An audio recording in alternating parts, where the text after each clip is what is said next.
In my opinion, Darth Maul is probably the most underrated villain on H3V. Now, why I say H3V and not Galactic Assault? The same hero slash villain, but on different game modes, plays so differently, and I think he's well rated on Galactic Assault or Supremacy. But on H3V, he is so mismanaged by most players. For Darth Maul, I ain't doing that bad. Typically, when you're coming up against skilled players who know what they're doing, you're not gonna want to pick Darth Maul. You're gonna want to pick Darth Vader, Kylo Ren, maybe even mostly Grievous. All these big tanky, high damaging heroes. So why in the hell would I personally pick Darth Maul? Now Darth Maul will not do the most damage, and he is not the most tanky. But what he is really good at, and you have to use him for this specific reason. You can't use him for another reason, like to rush in and just deal or try to deal a bunch of damage like a Vader or Grievous would, because that's not who he is, and that's not why DICE made him to be. They made him to be get in and out quickly and dealing a decent amount of damage, not the highest amount that you've ever seen. Now personally, my setup before I go into the video is the long range on the saber throw, the extra damage on the saber throw, and the, I'm gonna say it, 60% damage reduction on his spin attack. Now it's gonna say 16, and it's gonna say it's only for blasters. Two lies. It's not only for blasters, it's for anything, and it's not 16, it's 60. This card alone, when I figured that it was actually 60% and not 16, made me want to max out Maul, and which I did. And even on this alt account that I'm playing on, I plan on playing him for a long time too. Now my playstyle with Darth Maul for HVV, now this can work in GA, but for HVV, since I was just talking about that 60% damage card, when you're coming up against players who are really good and you know you're just not going to survive for too long if you go in, you will have teammates who are Vader or BB-9E, Palpatine. They can actually do a decent amount of damage, but they can't get a hold of them because they can't get close enough. As soon as they get close, they all die. That's where Darth Maul comes in really handy. You can get really close and, I don't know, choke them out, deal a little bit of damage in and out, but not much. Don't get too greedy. That's where most of the players mess up. First of all, most mistakes I see people doing, as soon as they get an opportunity to choke someone, they just do it. First of all, you're mentally challenged if you do that, because it's useless. You're making yourself run all the way back to them, and by the time you run back, they'll already be healed or back on their foot. So you've just given them an extra chance. So you lose and they win. Like, it's a lose-lose for you. So don't choke if you just see the opportunity to. Now, you will see me in many instances choke if I see the opportunity to, because let's say there's 4 of them and there's 2 of them that are open to choke. I will do that. Why? Because I'd rather have a 2 versus 1 than a 4 versus 1. And by me choking the other 2, at least I'm giving myself a chance. It's not because I'm actually wanting to kill the other 2, it's because my highest chance of surviving is against those 2. Now, why I use the choke? I use the choke just as a freeze, or if there's a wall right in front of me where I know I'll be able to catch them before they can get up, I'll use it for that. I don't use it to just throw them out the map unless there is the opportunity to. Now the other thing is that Darth Maul, his 60% damage reduction thing, you have to time it well, because it lasts just about a second, just enough when the ability is on. It's not that long. It's not like Luke's where it's 3 seconds for 15% damage reduction, which is kind of garbage, not gonna lie. But 60% for 1 second. Now what I do typically, if for example they have a Han, if they have a Han and I know that the main thing Hans will do at first is to throw the bomb, I'm gonna wait, go into it, you know, go into their enemy territory, just block a little bit, and then as soon as I get the sense that he's about to throw the bomb, I'll rush into all of them, clicking this attack. Why? Because now he's about to use, or the whole team is about to use their abilities, but I get 60% damage reduction for that time period.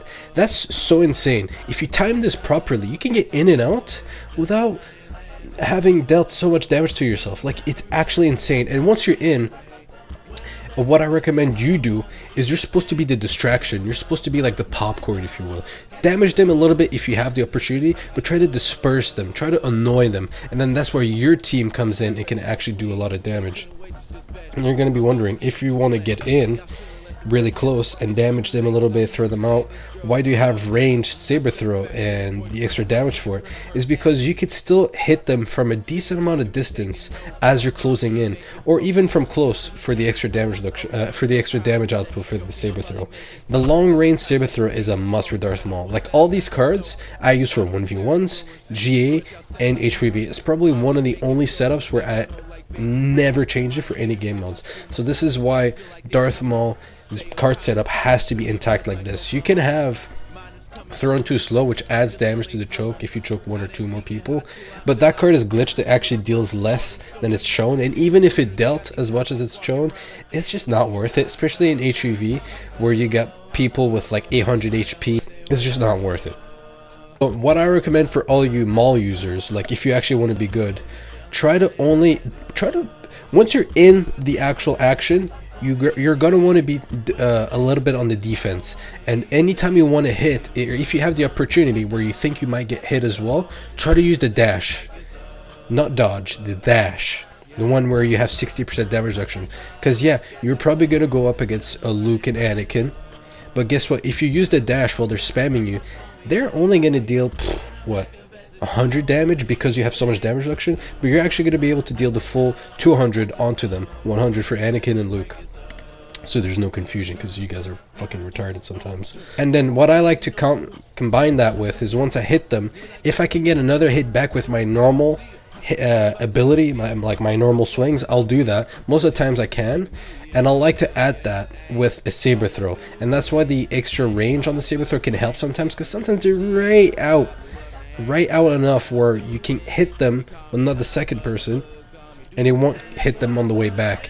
This really makes it so you can get them on the way back very, very often.